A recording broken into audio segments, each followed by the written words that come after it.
investigations of witchcraft were alive and well on Long Island. One such story unfolded here in 1657 near the small cemetery in East Hampton. It involves the mysterious death of Elizabeth Gardner Howell, the daughter of the town's most prominent citizen, Lyon Gardner, who was buried here.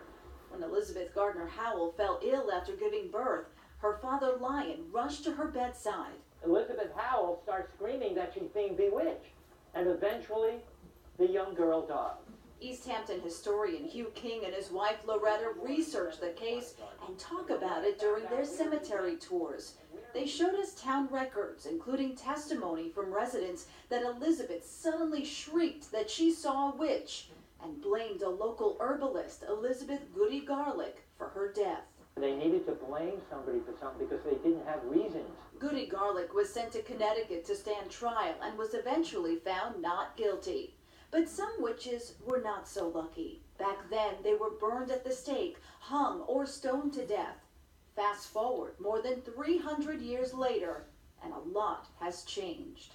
According to the U.S. Census, the earth-based religion known as Wicca is the fastest growing religion in the country, accounting for 1 million practicing Wiccans, and about 20% of them live right here in New York. I do consider myself a witch, absolutely, yes. A modern-day witch. Modern-day witch. Lisa McGarity is one of many Long Islanders who openly practice witchcraft. She lives in Port Jeff. She's a mom and owns Envision Crystal, where she does tarot card readings and sells everything a witch would need to connect to spirit. Yes, there are more witches than ever before, but most are quiet, most are low-key, they don't really want a lot of attention. McGarity says some witches are forced to practice in the so-called broom closet for fear of being judged or discriminated against.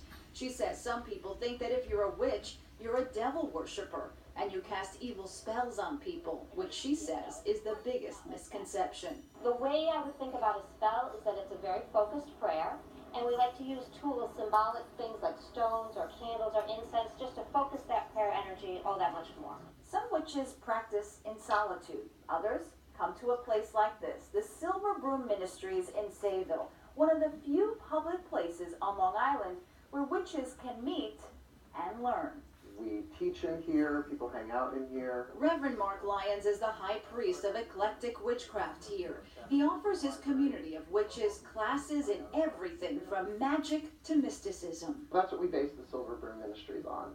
We're here to serve, we're not here to harm. I do cleanse and consecrate this need fire. Lyons says it's been his personal mission to take witchcraft and what he does at the ministry into mainstream media and take people beyond the broomstick. But I do think people are looking. I think that we are in a time of great change and transformation. Antoinette Biordi, News 12, Long Island.